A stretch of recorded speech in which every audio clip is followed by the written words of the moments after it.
Good morning. It's Tuesday, February 27th, and I have to tell you right off the bat, I'm going to talk about the war in Israel. And I'm on Israel's side in this war. There's no question about it. But the conditions are a bitch that Israel is facing. Over 2 million people trapped in Gaza, being used by Hamas as a shield, which is what they have been doing for years and years and years.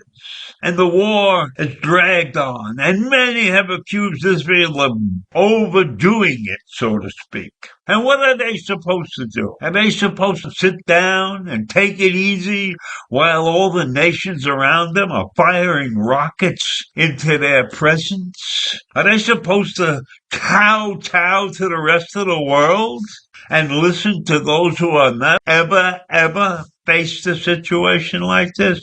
I don't think so. I think what Israel is doing is the correct thing to do. They have to destroy Hamas. And they can have a ceasefire and everything. And why? Why did Hamas have to take hostages? They could attack and leave. If they didn't take any hostages, maybe the thing would have been over. But no, they took hostages and they demeaned them and they killed them. And they paraded them naked through the streets of Gaza. So why should Israel have to take it easy on them? Israel has to destroy all those tunnels. Hamas is not leaving. They're still hiding behind the civilians that exist in Gaza. How? How can anybody in their right mind believe that Israel is the villain in this piece? They're not the one that started the war. They just have to finish it. And yes, it's a shame that the Gazan people are caught in the middle of this thing. But let's remember one thing, 70 or 80% of the Gazan people are in favor of Hamas. I saw the videos when the attack took place. And it was more than just Hamas that was attacking Israel. Civilians were attacking Israel. They were on Hamas's side. So I can't feel sorry for those civilians.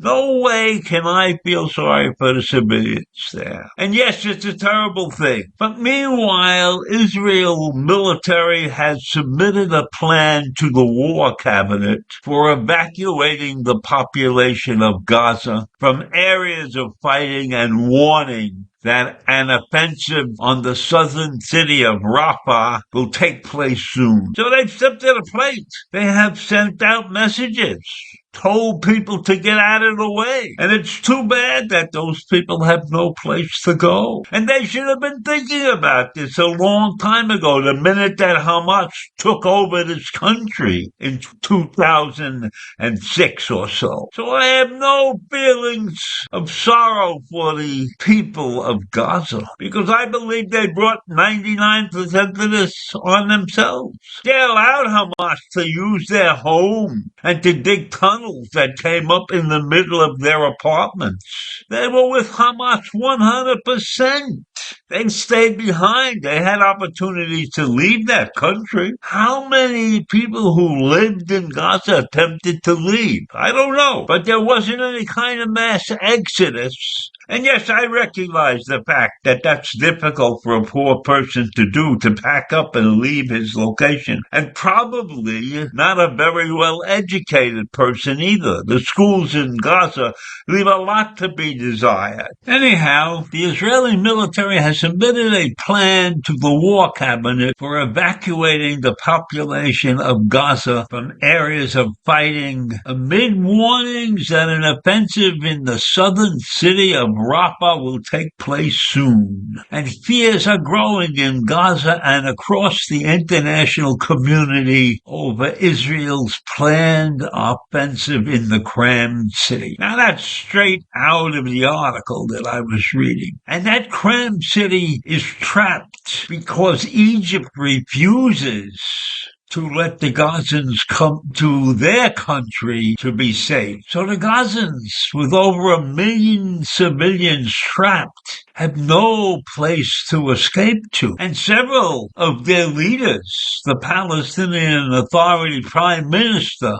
Mohammed Shatay and his government, announced today that they are submitting their resignations because they are facing intense pressure from the U.S. to reform and improve their government in the Israeli-occupied West Bank. So this planned offensive that Israel has put out in front so that the population of Rafah could go safely somewhere else, even though there really isn't any place safely to go. The upcoming operational plan was submitted for approval on Monday, and this plan really didn't mention Rafah by name, but that's clearly what they were talking about in this plan. And I'll tell you, the international community is scared. Their fears, because the population in Rafah has no place to go. They can't get into Egypt. The city has become home to a majority of displaced Palestinians as the Israeli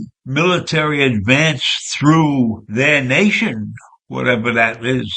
But those civilians seemingly have no further place to escape to. So that's a terrible situation. But I don't feel sorry for them. They put themselves in this position. And now they're paying the ultimate price. And if Hamas had any humanity at all, they would pack up and leave and run like hell to protect the citizens of Gaza. Because Israel can't leave the Hamas stronghold alive and well in Gaza. So the only way that the citizens of Gaza are going to have any peace, any chance of a decent life, is to make sure that Hamas leaves and that the citizens of Gaza cut their ties from those who hate Israel. That's a wish that will probably never be fulfilled. So I'll leave you with that this morning. The citizens of Gaza stuck in a terrible situation. Israel must get rid of Hamas. And the world looks on and shakes its sorry head because they have no solution either. Take care. Have a great day. Bye.